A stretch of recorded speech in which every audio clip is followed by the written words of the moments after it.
அண்ணா வந்து 67 ஒரு வானவில் கூட்டணி அமைச்சு ஆட்சியை காங்கிரஸை வந்து ஆட்சியிலேருந்து அகற்றினார் அப்படின்னா வந்து காங்கிரஸ் ஆட்சி அந்த அளவுக்கு ஒரு செல்வாக்கு இழந்து போய் இருந்த கட்டம் அது மக்களுடைய விருப்பை சம்பாதித்த ஒரு காலகட்டம்.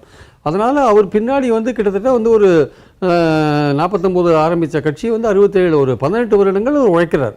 எத்தனை போராட்டங்கள், எத்தனை தடவை சிறை போயிருப்பார், எவ்வளோ விஷயங்கள் நடந்து, எத்தனை ஆயிரக்கணக்கான ஊர்களுக்கு பயணம் பண்ணியிருப்பார். ஒரு கீழே வந்து அடிமட்டத்தில் எவ்வளோ வேலை செஞ்சுருப்பாங்க அவங்க திமுக. ஸோ 57 15 இடங்கள், 62ல் 50 இடங்கள் வாங்கி தான் அவங்க 67 ஒரு கூட்டணி அமைச்சு ஆட்சியை பிடிக்கிறாங்க. ஆனால் உங்களுக்கு அந்த மாதிரி உழைப்பு பின்னாடி இல்லை. அதனால் 67 தயவுசெய்து விஜய் கம்பேர் பண்ண வேண்டிய அவசியம் கிடையாது, அது தேவையும் இல்லை. அந்த மாதிரியான மாற்றம் நீங்கள் கொண்டு வருவீங்கன்னா அந்த மாதிரியான மாற்றத்தை கொண்டு வரதுக்கான தகுதி அப்போ இருந்த தலைவர்களுக்கு இருந்தது. உங்களுக்கு அந்த தகுதி இப்போ வரலை. நீங்கள் வந்திருக்கீங்க, செல்வாக்கு மிக்க ஒரு நடிகர், அதில் சந்தேகம் இல்லை.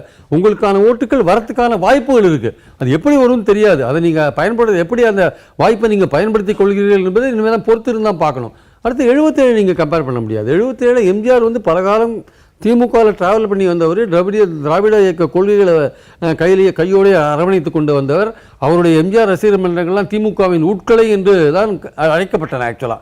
ஸோ அப்படி இருக்கும்போது அவர் வெளியில் வந்தபோது அவர் கூட ஒரு பெரிய பட்டாளம் அவர் பின்னாடி போச்சு. அவங்க எல்லாமே அரசியல் மயப்படுத்தப்பட்ட தொண்டர்கள். ஸோ அவங்கள வச்சுட்டு அவர் திண்டுக்கல் எலெக்ஷன்ஸை வின் பண்ணுறாரு. அப்புறம் வந்து 77 வின் பண்ணுறாரு. அப்போ கலைஞர் ஆட்சி மேலே ஒரு வெறுப்பு இருந்தது.